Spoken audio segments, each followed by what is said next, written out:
So, one of the reasons why I thought it was really important for Carrie to participate in this presentation is because even as physicians, we know nothing about alternative therapies, including herbal therapies and things of the sort. And we need to learn more. But the reason why we don't know as much is because it's a very costly endeavor. So I think Carrie's take-home message is we are not here to make judgment about what you decide to take. We're just here to remind you that anything that we take has potential side effects, and we should use the same judgment we use to take some of our pharmaceutical therapies when we decide to use an alternative therapy.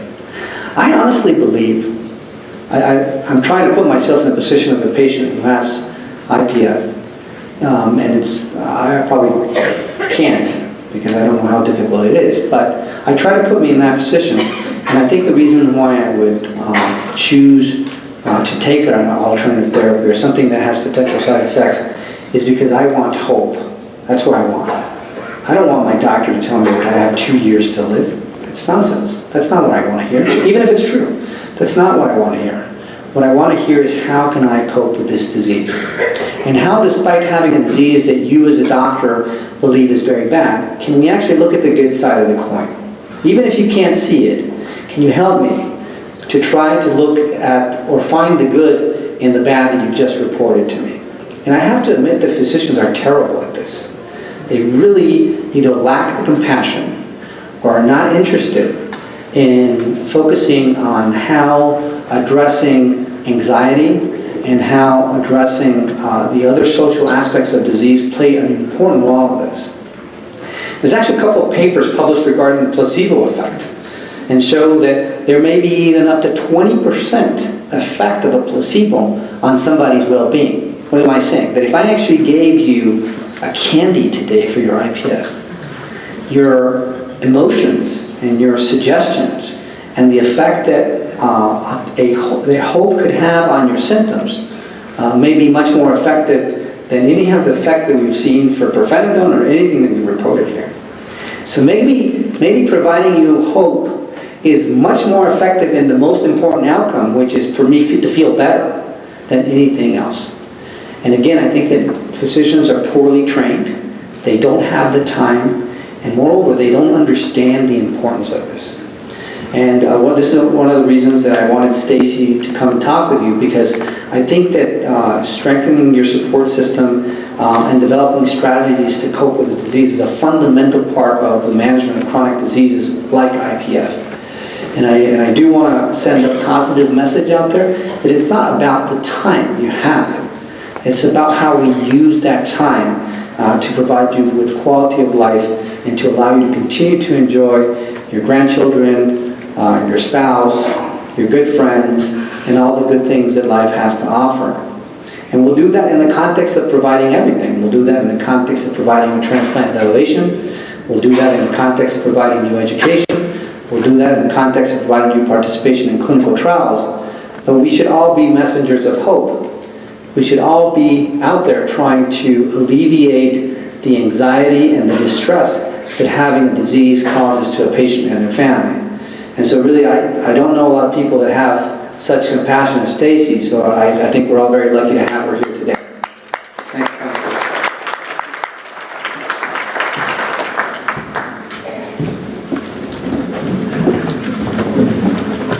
Thank you so much for having me here. I actually had the good fortune to be able to come out a couple days early and discover parts of Albuquerque and Santa Fe, and it's so beautiful. So this is really a treat for me to have been asked to come.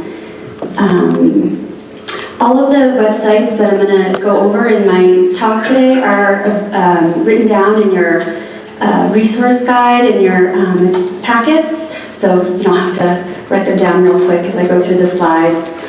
Also, I don't want to get up here and I don't presume to know anything more about coping with pulmonary fibrosis than all of you. You are certainly the experts sitting in the room, having lived through this yourself or with a loved one. But hopefully I can help to to normalize and validate some of the feelings that have come up, some of the changes you've experienced, and provide some resources on how to move forward in positive ways. Who are you? My name is Stacy Salomon. I'm a lung transplant social worker at Brigham and Women's Hospital. That's a great question. That is a great question, and that's one I know the answer to. So hopefully during my talk, people will become familiar with how a diagnosis of IPF can initiate a grieving process for patients and for their loved ones, be able to identify some of the strong emotions that are normal to experience during the grieving process, and learn how to strengthen their support system. So we've talked a lot about the impact of pulmonary fibrosis today, mostly about the physical symptoms and changes in physical health. People mentioned their cough, their need for oxygen, fatigue, things like that. There's also a lot of other ways that being diagnosed with a chronic illness impacts our day-to-day living. From an emotional point of view, there's the fear of the unknown, there's the uncertainty about the future, there's feeling overwhelmed, and then there's people with anxiety and depression. It's not uncommon for patients when they cannot breathe to feel anxious, and so it can start a cycle that can be a very difficult one for people to experience. There's changes in your family roles and relationships. Things that you used to do, maybe now your spouse is doing for you or your kids are doing for you. There's a change in maybe how that affects the way that you relate to one another. There's changes in your daily routine. People tell me how long it takes to shower or to go up the stairs or to go to their mailbox. Really the disruption of their routine and having to pace themselves in a different way has a real impact on their day-to-day functioning. Not to mention all of the different medical folk that you have to go see and appointments and keeping that all managed. And then there's the financial impact of a chronic disease, loss of employment and the loss of income, how there can be increased expenses due to the medical and non-medical costs related to your disease, things like driving back and forth to the doctors. Parking at our hospital is a fortune. Hopefully it's a little bit more reasonable here, but still everything adds up and has a big impact on our lives. And so we talk about grief in reaction to all of these different changes that patients experience. Grief is about loss, and with pulmonary fibrosis, other chronic diseases, there's so much loss. There's loss of your healthy body, there's loss of a sense of control, loss of employment, loss of independence, loss of your identity, and loss of the picture of what your future you thought was going to look like. So grief is a normal, healthy process in terms of how we kind of come to grips with all of the things and all of the ways that this has impacted us. So as I mentioned, grief is a normal, healthy, and necessary process that one goes through as they adapt to change and to loss. It's a process that begins with shock and denial and ends in the acceptance and adjustment to the way that life is now. Grief isn't just like a one-time event that I've processed my anger, now I'm going to move on to the other stage. It's a process that you move kind of in between the stages of, and I'm not going to go too much into the individual stages, but I will say that some of you may be familiar with Elizabeth Kubler-Ross's work from 1970. She is the person who kind of was the first to come up with the 5 stages of grief model. And things are really different now than they were back in 1970 when she first published her book on death and dying. And because of the new technologies related to early diagnosis or diagnosis of different diseases and more medical interventions available, there is less sudden, unexpected death. Now there are people who are living with a chronic illness, and so grief has sort of become a different thing. It's a family matter. It's everyone who's adjusting to all of these changes together. So family grief. It involves patients and loved ones who need to cope with the altered lifestyles, the changing emotional states, and changes in family dynamics, and facing their patient's mortality, all of these things that come up for us when someone is diagnosed with a chronic disease like IPF. And it begins at the time of diagnosis, when the family equilibrium is really in flux. Everything is going about the way that it was. Everyone's planning their vacations, they're going to work, they're doing their thing, and then all of a sudden this diagnosis hits, and people describe it to me just like this bomb went off. And with pulmonary fibrosis, they describe two separate bombs that go along with this. First is actually getting the diagnosis, and then the second is kind of coming to terms with the fact that there are no medical options available for them. So there's sort of this double bomb, and a lot of people, patient and family, just kind of scrambling. What do I do now? The most common reaction is anxiety and sadness, but anger, resentment, guilt, panic, all of these are normal reactions that come up during the initial stages of grief and then throughout. Just because you're feeling angry at the person that you care about, or the patient, or you feel resentful of some of the work that you have to take on as a result of their physical changes, doesn't mean that you don't love someone. It means that relationships are complex and that this is a very stressful situation for everyone to be dealing with. So I have this picture of boats. This is actually Boston Harbor. And I like this image in describing family grief because sometimes when things happen to our family, we sort of have this idea that everyone's going to come together and be on the same boat and get closer as a result of this experience, and that can happen. But there are also times during this process when everyone is kind of on their own boat and experiencing different emotional responses at different times. And maybe these are, expect the unexpected, maybe these are reactions you didn't expect. You expected to be sad, and now all of a sudden you're really angry. And the important thing is that whether you express the emotions or you don't, you acknowledge them, and that you are patient with yourself, that you acknowledge that you're human and that this is part of the normal grieving process when someone that you love is diagnosed with an illness, or you yourself.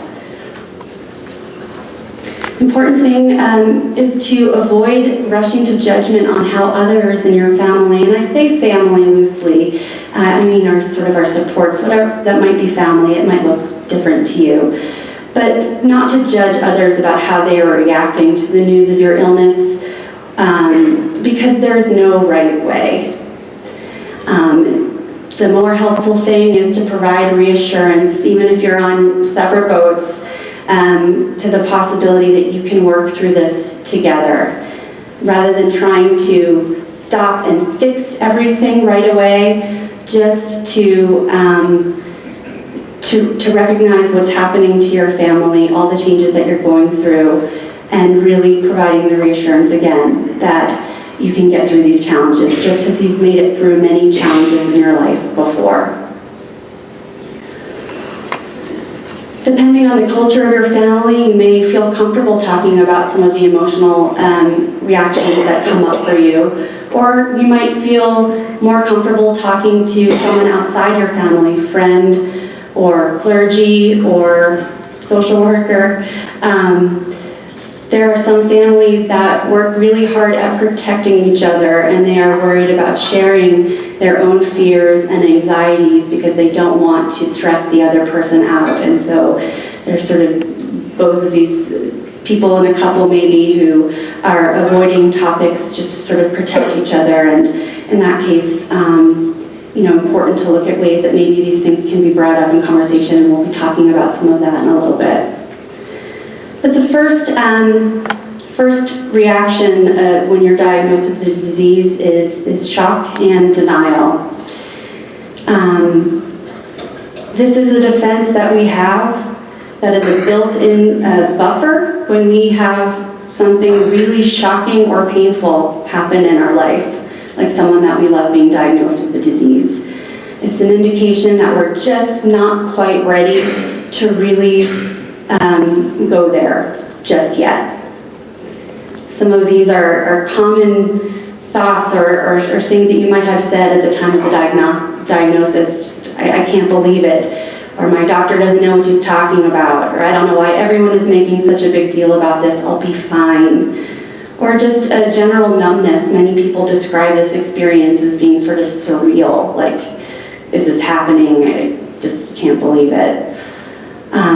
Many people feel during this period of time that they want to kind of retreat and have some time to process it. And if that's the case for you, it's important to let your family or your friends know that you just need some space, not to isolate completely.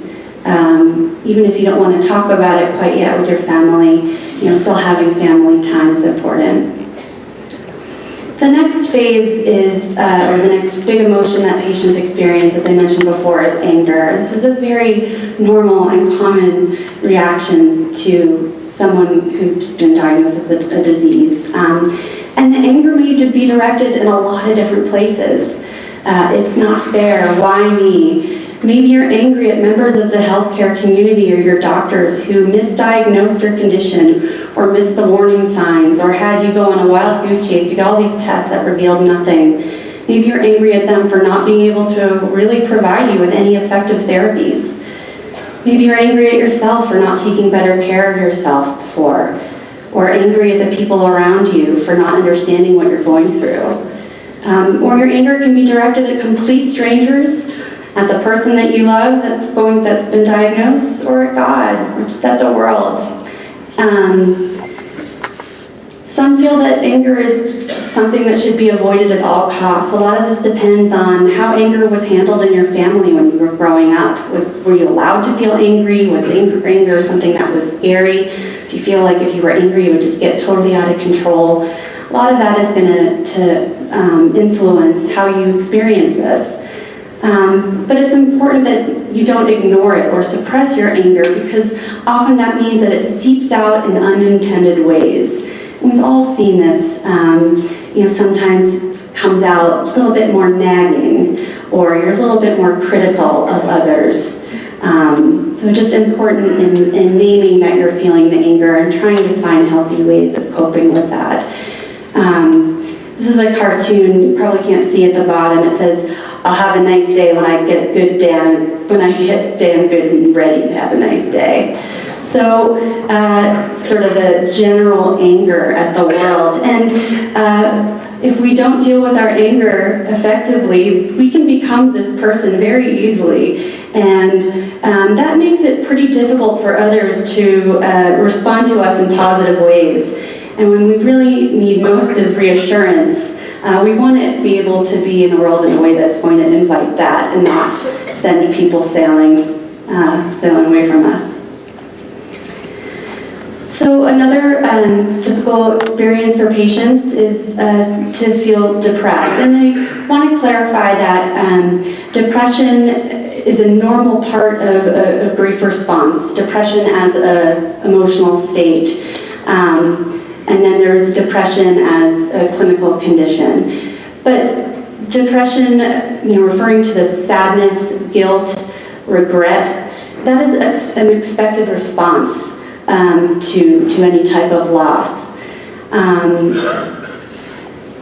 But when these symptoms become overwhelming or constant or last for a long period of time, it's important that we try to address this and get help. It's been in some of the studies that I read, 25% of patients with IPF are shown to have clinical depression, and caregivers have a 50% higher incidence of depression than non-caregivers. And what that can lead to for our caregivers is a high incidence of burnout. Just not having anything else left to give for yourself, for anyone else, and not really being able to be there for the person that you need to be there for. For patients who are experiencing depression, there can be some negative side effects of that as well. There's decreased motivation, decreased energy, so people are less likely to take their medications as prescribed, which can lead to increased medical complications. And overall, people who are feeling depressed are going to, say that they have a less satisfactory quality of life, and that can sort of feed into feeling more depressed, so it becomes this cycle. I think one of the reasons why depression is undertreated in the pulmonary fibrosis population in part is because so many of the symptoms that people have as part of their disease can also mirror some of the symptoms of depression. So things like changes in your sleep patterns, things like your appetite changing, changes in concentration, your ability to focus. These are all symptoms of pulmonary fibrosis and also of depression. And it seems like doctors, I really love the doctors I work with, but I think doctors in general, like we mentioned, they have 5-minute visits with our patients sometimes, and there's so much to go over that sometimes they're not soliciting questions to really get at what your emotional state is, to find out whether or not you're experiencing some depression that can be treated. Studies have shown that the most effective ways to treat depression and anxiety as well is a combination of medication and psychotherapy, which can come in many forms. So another very common response that patients and families experience is a preoccupation with the death of them, with their own death or with the death of a loved one. And become preoccupied with fears about this. And death is not something that is generally talked about in our society, even by doctors. So this is a survey from California from 2012, and 80% of people surveyed said that if they were seriously ill, they would want to talk about end-of-life care with their medical providers, but only 7% report having had this conversation with their doctors. And 60% of people say that making sure that their family isn't burdened by tough decisions is extremely important, and yet these conversations are really difficult to have, and the minority of people really are initiating this dialogue. So I was going to show you a video. I don't know if some of you from Albuquerque recognize this couple. Walt and Skylar from Breaking Bad. I was going to show you a clip, but we're having some technical difficulties, and I'm not going to act it out. But I wanted to talk about a dynamic that often happens between spouses or within a family, where someone brings up the fact that they're concerned about the fact that they're dying, and the other person says, "Don't worry about it, you're going to be fine, I feel really good about this, everything's going to be okay, I don't want to talk about it." Some people feel like it's their duty to cheer us up, or they're really just uncomfortable talking about this. Some people feel like they have to stay positive for the family, and that if they talk about end-of-life care, they're taking away hope. And I think it's really important to know that just because you're having conversations about what your wishes might be at the end of your life doesn't mean that you're not hopeful that you'll also find some medical therapy that's effective. But it's planning ahead for just in case things were to change. Even though you're okay now, you might be worried that things are going to change in the future, and you don't want to have your family burdened with certain decisions to make or certain responsibilities that we haven't discussed yet. Having these conversations can actually empower patients to make sure that their end-of-life care reflects their wishes and their values. And it's certainly, having worked with many families going through this stage of life, it's a true blessing for them to be able to know exactly what the patient would want if they're in that situation. Fortunately, so this is a little bit more about the positive thinking trap, but people call it. Whereas positive thinking, just like Dr. Rosa said, it can be helpful and healing and hopeful. The placebo effect is a fantastic example of that. and we don't want to take hope away, but not allowing the expression or thoughts or fears about end of life can invalidate legitimate feelings and may stifle future attempts to have someone share or discuss their concerns and worries.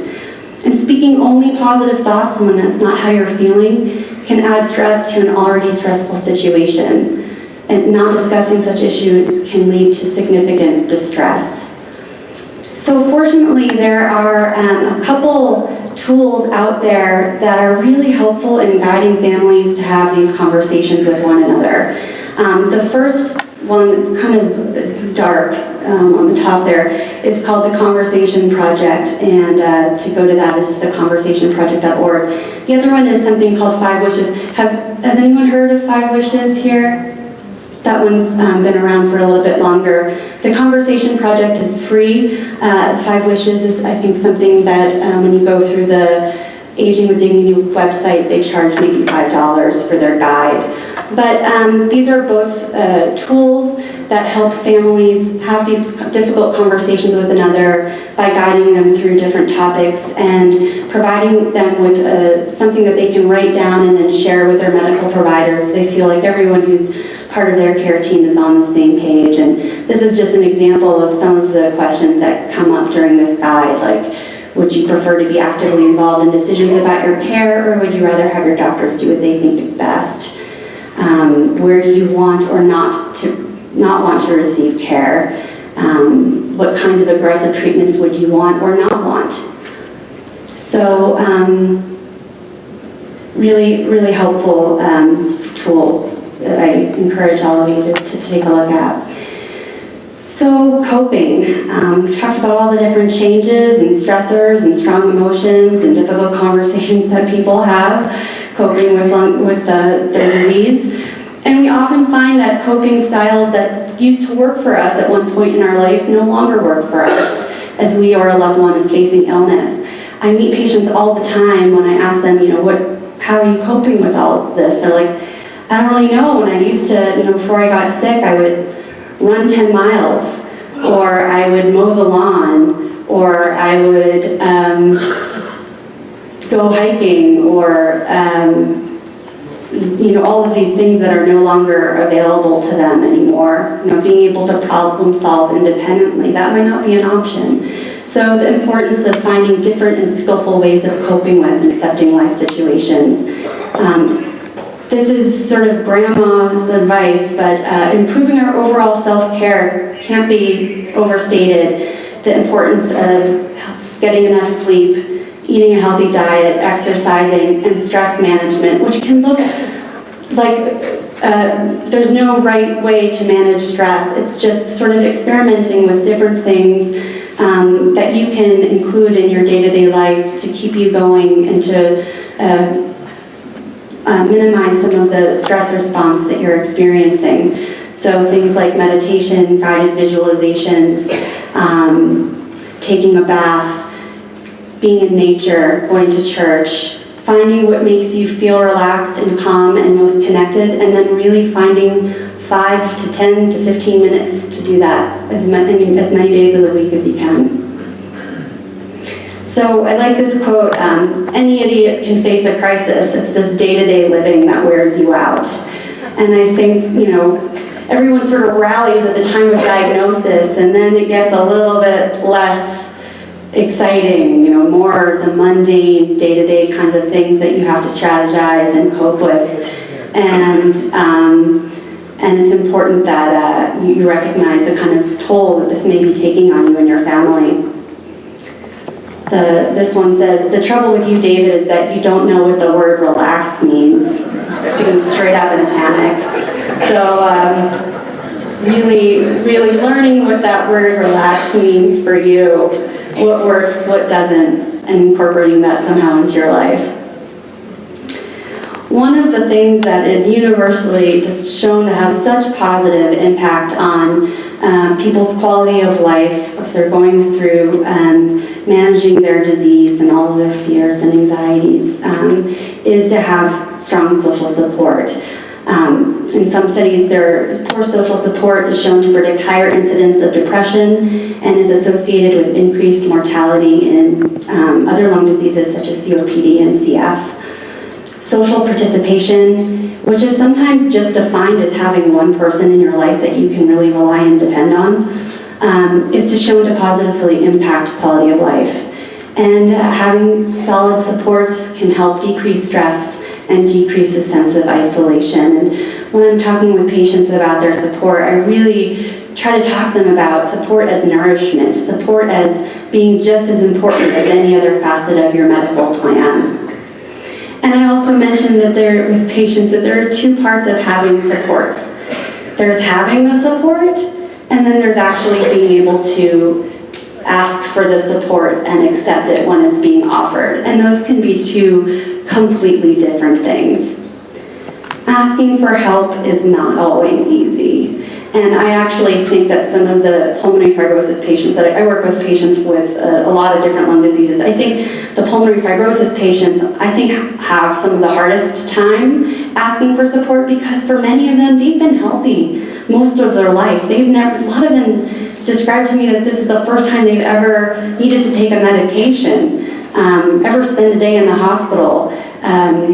They've been the caregivers for others in their family up until now. Being a patient, needing to ask for help is totally new and foreign and uncomfortable. A lot of things I hear, it doesn't feel natural. I've always been able to do it all myself. I don't want to be a burden to others. Everyone's busy, they have their own lives. I don't want to bother them. You might feel like people are taking over the things that you prided yourself in being able to do yourself, and that somehow people are sort of trying to take control away from you. Other people say if they really cared, they would know what to do without being asked. This sort of mind-reading thing that some families have going on for them. And it's important to really clarify what it means when you say certain things. Like, if you say, I'm not feeling well today, does that mean that you just need to get some rest and you want to be left alone? Or does it mean like someone should call 911? And what is the range here? What are you really saying? How can I really be of help? So how do you strengthen your support system? It's important as early on as possible to begin to develop a support network and to identify who your helpers are. And I will say that from talking with so many patients going through this process, they always tell me that there's a lot of surprises that come along with this. There are some people they thought they could absolutely depend on and they're nowhere to be found. And then there's other people who maybe they didn't feel as close with who have just come out of the woodwork. And so there can be this sort of shift, some surprises for good and some surprises that are just really disappointing. But to really assess who is there for you, family, friends, people in your spiritual community, neighbors, are there legal and financial advisors that you trust with some aspects of your cares? Are there case managers at your insurance company that you can depend on to answer certain questions for you? Who's there as your support system? And then to write down a list of the areas where help is needed. Really write it down and prioritize these tasks. Break the tasks into smaller parts if needed. So if you need help house cleaning, can you break that down into laundry, taking out the trash once a week, vacuuming, so that maybe there are a few different people who can help you accomplish some of the home management and things like that. Provide clarification and changes in family responsibilities and the concrete ways that supports can provide assistance. The list can be very helpful with that. People can let you know when they're available. And the important thing, Dr. Fu said, is to also schedule leisurely activities to do together that maintains your bond and your relationships and increases your social connectedness. It can be very unfulfilling if you feel like people are in your life just to help you out.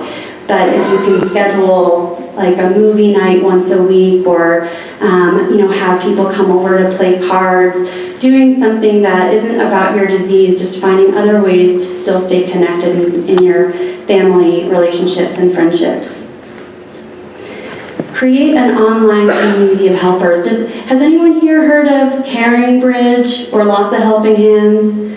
Familiar with these websites? Oh, I'm so glad to be able to share them with most of you, because I think they're some of the most useful tools that you can have. So these are websites that you set up, and they're very easy to set up, and you can create a blog where you can provide updates on how you're doing, so that for family members it kind of frees them up from having to make 800 phone calls after each doctor's appointment. Kind of just sends out to people in your life about how you're doing. It also has a feature where you can set up a calendar of things you need assistance with. So you can write in the dates of all of your medical appointments, so that people can sign up and drive you to your appointments. You can write down days that you might be needing meals, so that you don't get 8 casseroles delivered to you on a Thursday. You can kind of spread that out. Other ways that people have used tools like this is to provide childcare during appointment times, caring for pets, providing transportation, household chores, and giving support to the caregiver. Giving the caregiver a little break so that he or she can go to their own medical appointments or do something relaxing for them. The other thing I wanted to talk about are support groups. Is there anyone here that is involved with any type of support group? A couple people here, okay. So studies have shown that support groups decrease sense of isolation, fear, and stress for those who are managing chronic illness. There was a study recently put out for a group of patients with IPF, and it was a group for the patients and for their caregivers. It was 6 weeks long, it was 2 hours a week, and the results were shown to be incredibly positive in terms of some of the decrease of stress for both the patient and the caregiver. These groups can provide helpful information about the disease, available resources, and can be a source of comfort and promote a sense of belonging. At our hospital, they have a pulmonary fibrosis group that meets every 3 months. Betsy, is it 3 months? 4 months? Quarterly. And I went to the group last month when they were having it, and I was so impressed with the amount of problem solving and advice that people were sharing with each other. Someone would just kind of raise a hand and say, has anyone dealt with the new oxygen requirements with insurance companies? And there was like 10 different solutions that were identified, or possible ways to handle those situations. So you can be wonderful resources for each other, and it can feel really good to be able to help others with what you've already learned and experienced. There are different kinds of groups. There are groups just for patients and families, groups that are sort of more process groups where you're talking about your feelings. There are others that are more structured, that are teaching certain coping skills or providing information about your disease and how to manage that. I lead a lung transplant support group once a month, and each month we have somebody different come and speak on a topic related to lung transplant. Like Carrie has spoken about lung transplant medications, what it's like to be in the ICU. And then I bring back patients who have been through transplant, who basically get up and share their stories and talk about what it is that they've gone through. So there can be a lot of different groups out there. Places to look for them are medical centers, community centers, through pulmonary rehab centers, and while there may not be any specific pulmonary fibrosis groups, you may want to look at seeing if there are any groups for patients with COPD in the community. There's a lot of things that we've talked about today in terms of similarities between those diseases, and there may be some benefit to being able to join some of those groups. The other great thing is that there's a lot of activity going on online. A lot of support groups that are online, and I've included a couple different websites that have lists of support groups in the community, but also support groups online for patients and their caregivers. And if you wanted to start your own support group, the Coalition for Pulmonary Fibrosis on their website has a whole guide for patients about how to start your own support group, from figuring out how often you're going to meet, where you're going to meet, how you're going to reach the people that you want to reach in terms of their participation. And so if you feel you want to take the initiative to start something in your area, that's a fantastic guide for you. So I hope to be able to come back to Albuquerque to see this in person, the Balloon Festival. But I hope that this talk provided a little bit of information that you can take back. Hopefully made you realize that you're not a crazy person. You're experiencing really normal things in reaction to going through a really extraordinarily difficult situation. And I'm happy to answer any questions that you have. Yeah. Thank you for your presentation. The only area, quite frankly, of IPF that causes me any problems at all is, in fact, causes me despair, is having to deal with oxygen supply companies.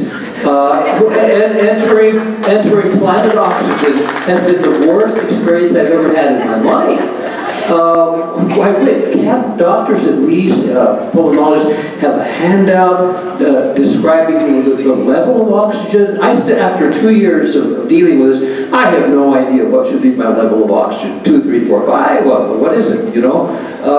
There's just like a dark cloud of mystery hanging over the use of oxygen, and I just don't understand that. Maybe you might be. Well, I think when you started speaking, you got an applause. So, I think there's something really powerful about sitting in a room with other people who know exactly what you're talking about. And chances are other people who have been dealing with the same problem may be able to offer some advice about where to go for that information that you're looking for. I know that is something that came up in the pulmonary fibrosis group that I sat in on last month. And I was I really did not appreciate the complexities of it, and it sounds like it's getting worse and worse with some of the insurance policies that they're developing around it. And I sympathize with you in terms of that being like a full-time job trying to figure that out. One of the places that has been helpful, aside from online groups or some of the websites going for information about that. But also, I don't know if you've been in pulmonary rehab, but pulmonary rehab groups are really wonderful sources of information about what you're talking about. They can really help you evaluate your different oxygen needs, as well as give you information about which oxygen delivery companies in your community are the most easy to work with. Thank you. Yeah. Well, Stacy, thank you very much. Yeah. Thank you. So that was a great session, Stacy. Thank you very much. We've been through a lot today. It's really been a great session, and the fact that 60-70% of patients and their families are still sitting here, I think is I'll give you credit. So you guys are a great audience. I think that information is useful, and I think that providing patients and family with a constant source of information is a fantastic tool that I think will impact positively the community. And this is what this was about. And so kind of a taste of what is to come and how we can actually be part of this support system that Stacy was describing. And so I think for that to be a reality, again, we need this partnership that we're trying to establish today. We need to get your feedback. And one of the things that I think would be very helpful is if we have a way of communicating with all of you. If you want to remain in touch with our institution and want to provide Darlene, and I'll introduce Darlene in a second, about how we can make this better next year. So I got a fantastic suggestion from one of the participants who said, well, where is the oxygen? So you have chronic lung disease and a lot of patients who need oxygen, and they would love to sit here for 7 hours, but they don't have enough oxygen to stay. So that's a good example of how we can make things better. But really, I think there's a lot of things, a lot of questions regarding, for example, oxygen use. We've been doing this at the Brigham for 6 years now, and this is always something that patients want to know about. And so I promise you that next year when we come back, we'll have a formal session with a representative from an oxygen company so that you can all shoot your darts at the oxygen companies. This is a big problem, and it has to do with reimbursement. That's why it's so complex, and that's why it's a dark box. And I won't go into details, but I think it is a real unmet need, and we'll address that next year. But just like this, there are many other things and many topics that I think you may be interested in. And so I encourage you to actually provide your contact information to our institution so that we can get back to you. And the wrap-up message that Darlene is going to give us is, how do we do this better for you? So if you're interested in creating a support group, which I'm now aware that there's a couple of people who are participating, I actually found that there is an ongoing support group here in Albuquerque. How can we help? We don't certainly want to take over a task that's already been met, but we definitely want to help. And how we can actually serve as liaisons with the healthcare community here, or how we can actually bring panels of expert speakers to participate in these activities are the things that we would like to know. And as Stacy said, if any of you actually want to take a leadership role and participate in this, we're not asking you to take over any activities in particular, but anything that you want to contribute to, we'll be happy to have participants from the community, and these may be patients, or it could be relatives, or just people who have an interest in this disease. But we really think that actually creating these local support groups and providing a platform to do this on a continued basis will be a tremendous resource for patients who have IPF. And we intend to do that, and I'll let Darlene go into the specifics.